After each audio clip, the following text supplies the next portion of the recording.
ఉండవా కానీ స్టార్ట్ కానీ కాకపోతే రేపు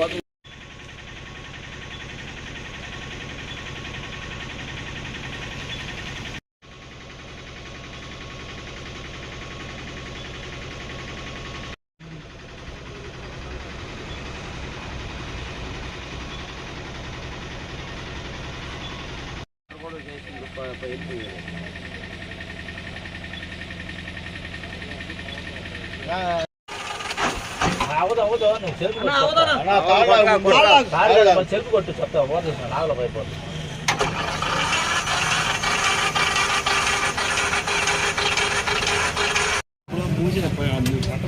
లోపల బట్టి పట్టకూడదు అసలు ఇది రెండో సార్ అనేది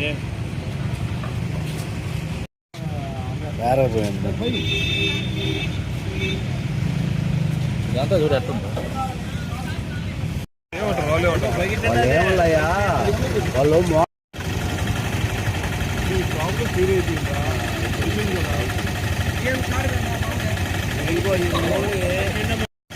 మూడు ఆటోలు బైక్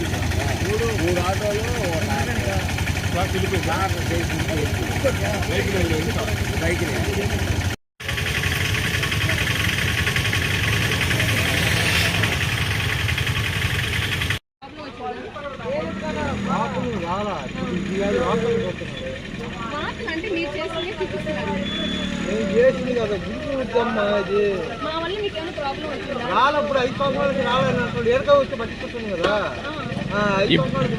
ఇప్పుడు ప్రాబ్లం రాలా? ఇప్పుడు ప్రాబ్లం రాలా అంటున్నా.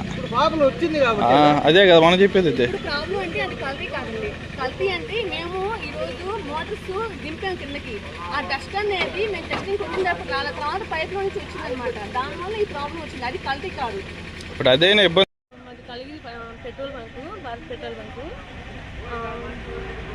రోడ్డు హైవే చేసిన దానివల్ల వర్క్ జరుగుతుంది. వర్క్ జరిగిన మోటార్ కొంచెం ఈరోజు టెక్నీషియన్ వచ్చి రిపేర్ చేయడం జరిగింది. దానివల్ల కొంచెం డస్ట్ ఆయిల్ వచ్చింది.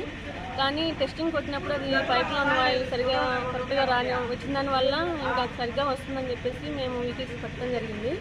కానీ పట్టిన తర్వాత అవి దానికి డస్ట్ పోయిందని తెలిసి వచ్చినప్పుడు వీటీసీ తిరిగి వచ్చినప్పుడు వాటికి మేము మా సొంత అమౌంట్తో ఏ తీసైతే ప్రాబ్లమ్స్ జరిగాయో ఆ ఆఫీస్ నుండి మేము ప్రాబ్లమ్ సాల్వ్ చేశాము. కల్తీ జరిగిందనే, కానీ కల్తీ అంటూ ఏం జరగలేదు. జస్ట్ అక్కడ రిపేర్ చేయటం వల్ల హైవే వర్కులు కన్స్ట్రక్షన్ జరుగుతున్న వల్ల అలా ప్రాబ్లం జరిగింది. ఇంకెప్పుడు ఇలా జరగదు. అంటే ఫస్ట్ మేము టెస్టింగ్ చేసాము, చేసిన తర్వాత బాగానే వచ్చిందని చెప్పేసి మేము కస్టమర్కి కొట్టడం జరిగింది. అందువల్ల ఇలా అయింది.